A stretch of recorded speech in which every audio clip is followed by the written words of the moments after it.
As more images continue to surface from the site of Thursday's deadly crash of Malaysia Airlines Flight 17 in eastern Ukraine, there are concerns about security at the crash site. Firefighters are saying it was better to be safe than sorry because when they first got the call, it was about a structure reportedly fully engulfed in flames. Thanks for watching News 12 Saturday. I'm Carol Wilkinson, in for Michelle Brown.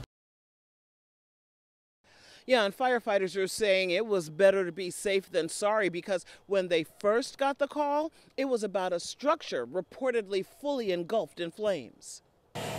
But when fire crews from Croton Falls, Somers, Brewster, and several other departments arrived at the house at 36 Sugar Hill Road, the fully involved structure turned out to be this storage shed, set afire by a lightning strike.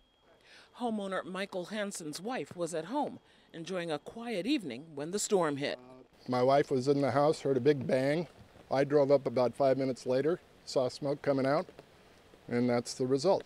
It took the flames just minutes to devour the garden tools and old furniture stored inside. It took firefighters 10 minutes to put the flames out. When we were responding, we got confirmation that I was fully involved. They weren't sure if it was a building or a shed at that time. So our initial thing is start out our mutual aid, because if it's the house, I'd rather have the mutual aid coming instead of getting here and saying, uh-oh, we need more help.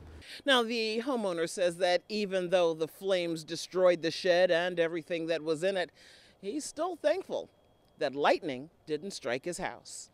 In North Salem, Carol Wilkinson, News 12. My son did not commit those crimes. Rainier Vaughn is proclaiming his son's innocence the day after 19-year-old Jason was convicted Tuesday in connection with a violent melee at Gordon High School last year in Yonkers. Rainier and Amanda Vaughn say even though one of the students who was beaten and an eyewitness to the fight testified in their son's favor, he was still convicted of assault, attempted robbery, and grand larceny, all felonies, during a 7-day trial in White Plains. They say the jury even ignored this surveillance video showing another teen, seen here in the black T-shirt, who was identified as the real attacker. The Vaughns say this boy even confessed but was never charged. We just think that is unfair, and we want this to be looked at because they put an innocent person in jail. And as further proof of his innocence, Jason's parents say that while the fight was going on at Gordon High School, that Jason was here at Riverside High School picking up a friend. My son has never been in trouble with the law. He's respectful. He works. He goes to college. He's a big brother. That's how we raised him. In Yonkers, Carol Wilkinson, News 12. You're watching News 12, serving Westchester and the Hudson Valley. Today on News 12, investigators continue to try to determine who's to blame for the missile attack that took down a Malaysian Airlines plane. They hope a probe of the site will bring answers. The crash killed all 298 passengers and crew, including one U.S. citizen.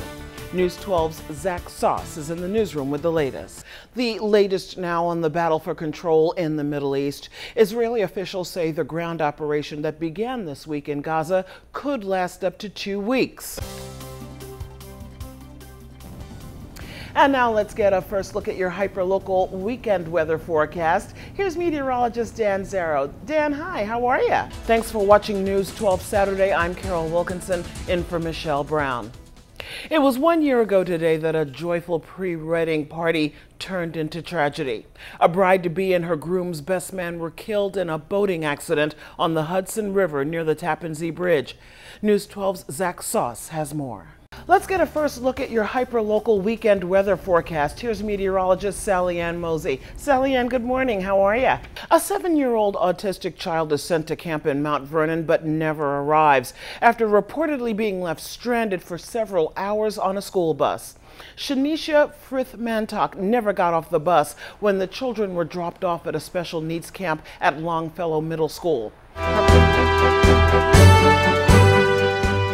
Since reports questioning Governor Andrew Cuomo's handling of his own anti-corruption commission have surfaced, the governor has canceled all of his public appearances. So far, Mr. Cuomo is not commenting, but that's not stopping others from weighing in. News 12's Safan Kim has the details.